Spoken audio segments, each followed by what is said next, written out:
Itu baru nenangnya ya Pak. Kalau tadi itu masuk surga tanpa hisab.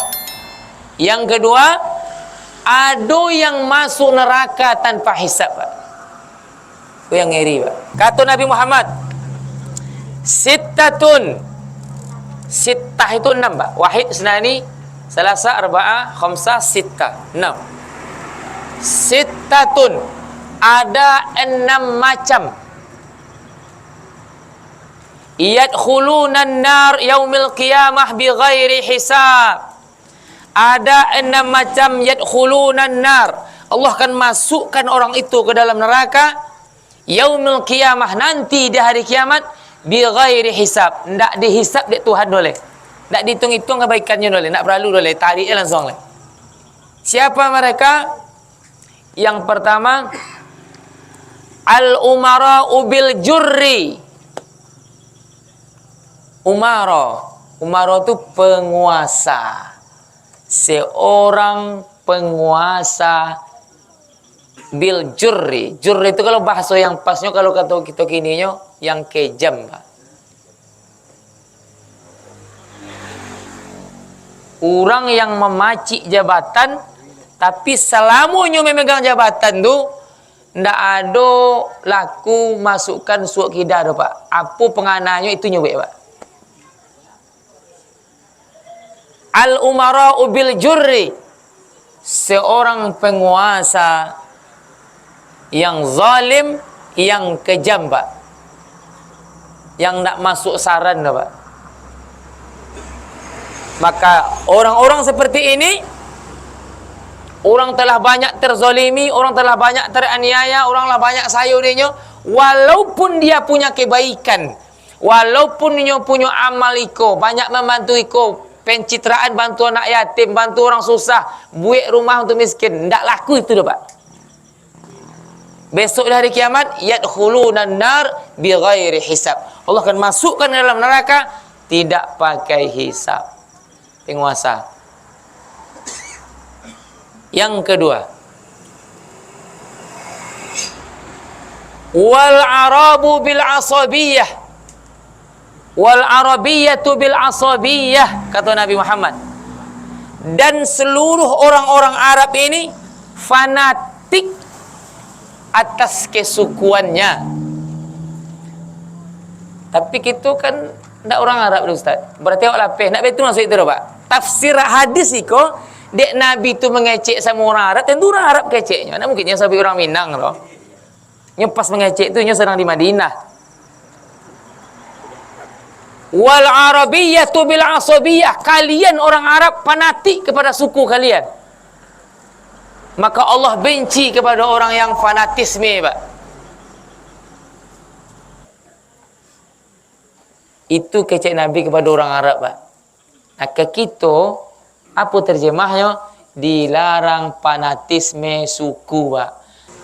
Yang ketiga, waddahakim bil kibri. Pemimpin-pemimpin yang sombong. Apa? Siapa yang jadi pemimpin, kalau sok selama memaci, ndak bisa baurang buawak sama tu. Kata hadis Nabi Muhammad, waddahakim bil kibr. Beda dengan tadi kan penguasa. Kaliku pemimpin yang sombong. Kibri itu kan sombong artinya. Maka hari kiamat besok, Allah tidak akan mencalik berapa kali semayang, berapa kali puasa, berapa banyak berimpak, berapa banyak bersedekah, berapa banyak, tidak ada itu. Tarik, oncet langsung. Jadi siapa kini yang memangku jabatan, bukan sengaja menyinggung ahli negari ke doh, atau kepala kampung, tapi habis-habis je lah. Ya. Iya. Barang siapa yang hari ini Allah titipkan jabatan sebagai amanah, tapi dengan jabatan itu kita membuat kita sombong, kata Nabi Muhammad dalam hadis yang tadi, waddahakim bil kabir yadkhulunan nar bighairi hisab. Setiap pemimpin yang sok karena kepemimpinannya, karena jabatannya, besok masuk neraka tidak perlu dihisab. Di hadis lain Nabi mengatakan, bahwa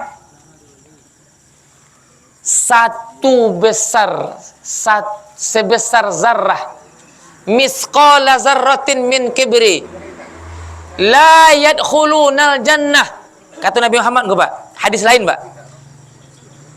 La yadkhulunal jannah, tidak bisa masuk ke dalam surga.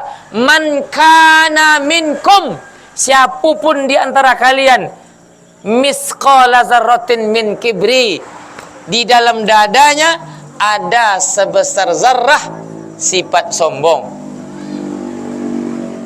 Tahu Pak zarrah, apa itu zarrah? Acuk Pak mendengar sebesar zarrah, apa itu zarrah?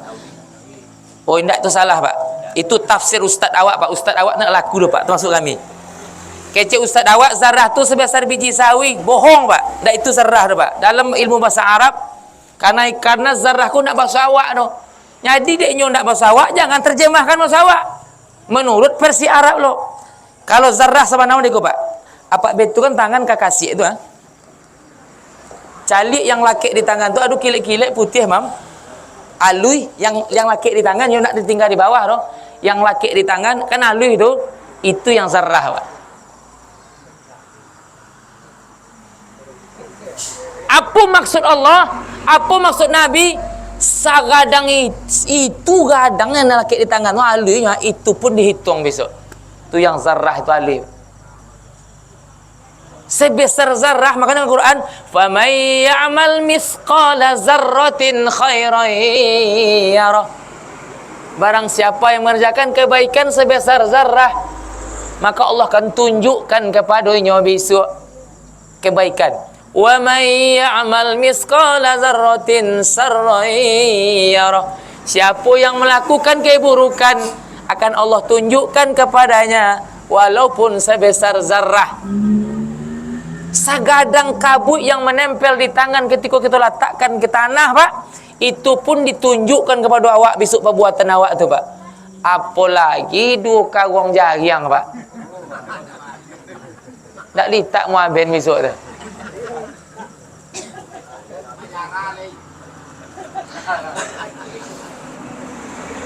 Itu ngeri ya. Itu yang disebut hisab.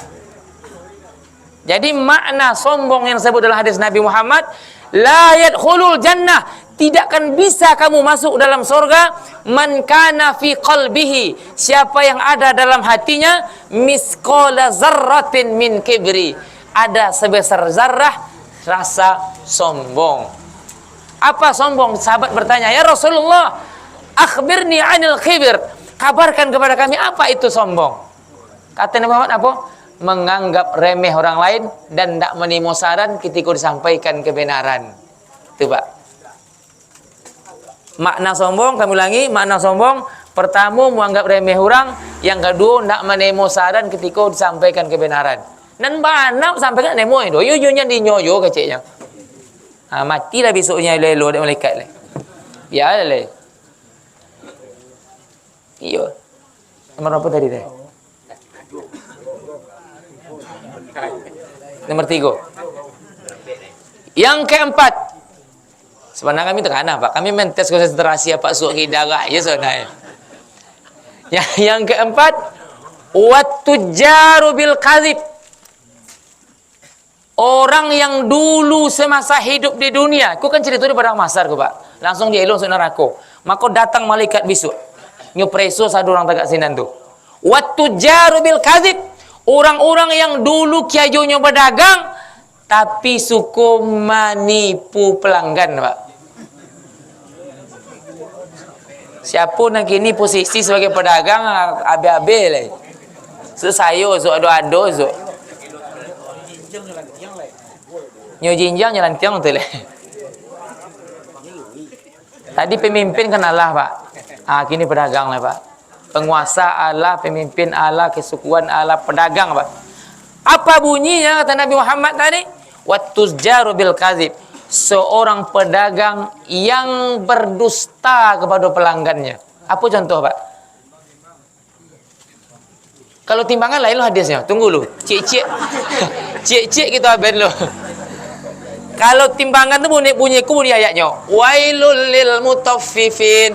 Allazina izaktalu 'alan nasi yastawfun, tu Pak.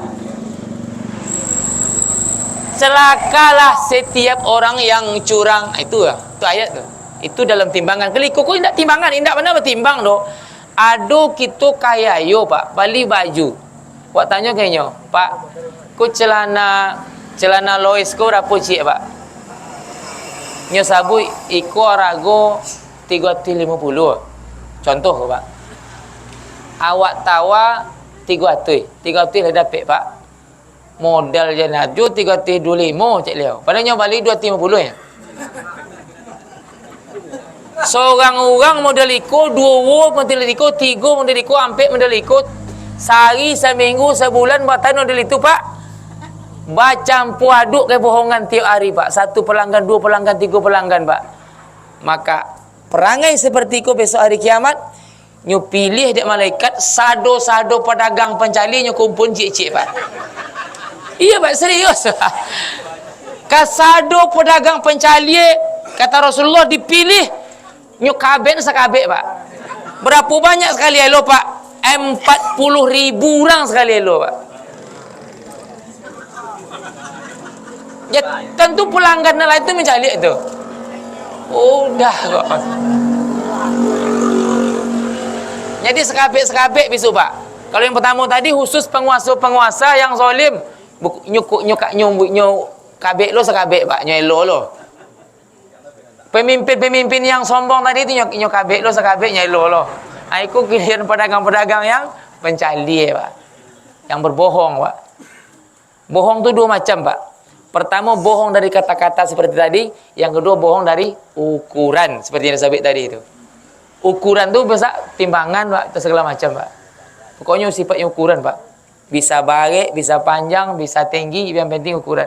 Bohong dari segi ukuran, dari segi jumlah, sayo esok Pak, binasa tamat riwayat hari kiamat. Sampai itu kan? Yang kelima, sidang jemaah dirahmati Allah. Wa ahli rustau bil jahiliyatin. Orang yang masuk neraka tanpa hisab, wa ahli rusta bi jahiliyah. Penduduk suatu kampung karena kebodohannya. Ada penduduk suatu kampung dek kebodohan ini nak menemu saran no, Pak. Jadi masuk neraka dia ulah kebodohan nak menemu saran Pak. Inyo orang yang ndak tahu, inyo orang yang ndak berilmu, tapi dia ge tahu nak menemu. Dia ge masukkan, dia ge saran nak menemu no, Pak. Maka orang-orang yang semua deliko nak tanggung banci Tuhan tu. Alah bodoh tangkala le Pak. Jadi orang bodoh tangka kau Pak ndak orang aja nak bangi tu. Tuhan pun banci kira. Alah bodoh tangka Pak. Itu hadis Pak. Wa ahli rusta bil jahiliyah. Jahil itu kan bodoh artinya Pak. Makanya ada masa jahiliyah, masa kebodohan. Jadi orang penduduk suatu kampung, suatu desa masuk neraka karena hisab karena kebodohannya. Nak menerima kebenaran, nak menerima masukan, nak paham nasihat tu. Yang kelima, yang terakhir, yang keenam Pak. Itu yang keenam, yang ngeri Pak. Yang keenam, yadkhuluna an-nar bi ghairi hisab fi yaumil qiyamah al-ulama'u bil hasad. Al-ulama bil hasad. Kiranya ada ulama aku masuk neraka tanpa hisab Pak. Buya masuk neraka tanpa hisab.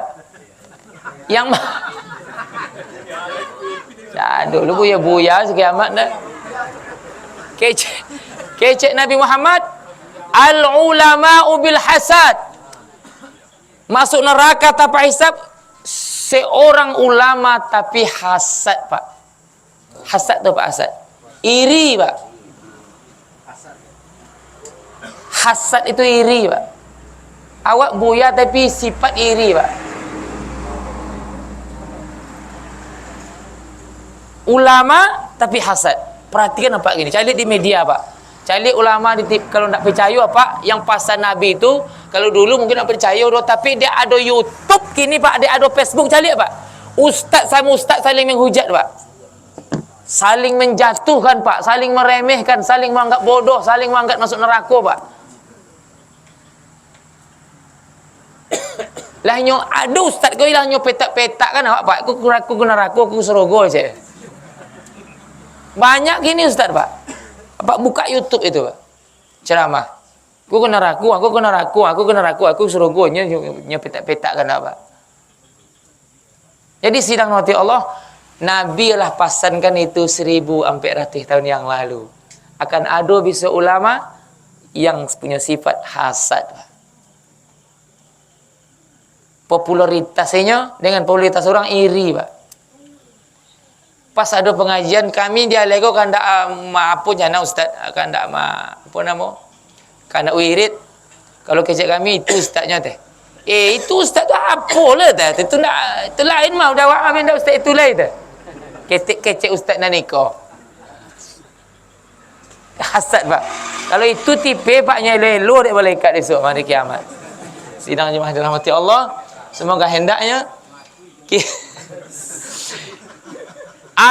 macam sifat ini niat dalam hati Allah, semoga Allah jauhkan kita dari yang itu. Dan ampe sifat yang pertama tadi, busau kita dari kini supaya kita masuk dalam itu, Pak. Masuk surga tanpa hisab, Allah jauhkan kita neraka tanpa hisab. Itulah tujuan kita berdoa tadi itu. Dibacakan imam tadi itu, Rabbana atina fid dunya hasanah wa fil akhirati hasanah wa qina azabannar. Bahagia kami di dunia, bahagia di akhirat, penutupnya wa qina azabannar. Jauhkan kami dari neraka. Jangan dakek le, jangan mengecoh le, jauhkan dari neraka. Bisa awak menjauhkan itu, kini usahanya, Pak. Kalau kitalah terlanjur meninggalkan alam fana ini, susah wang nanti tinggal muaben le, Pak. Semoga hendak imam manfaat. Takziah kita pada malam hari ini kok menambah iman dan menguatkan pondasi kita sebagai orang yang beriman, mempersiapkan amal soleh untuk kebaikan kita setelah kita tiada nantinya. Kebenaran dari Allah, kalau ada yang salah kekurangan pribadi. Akhirul kalam. Wassalamualaikum warahmatullahi wabarakatuh.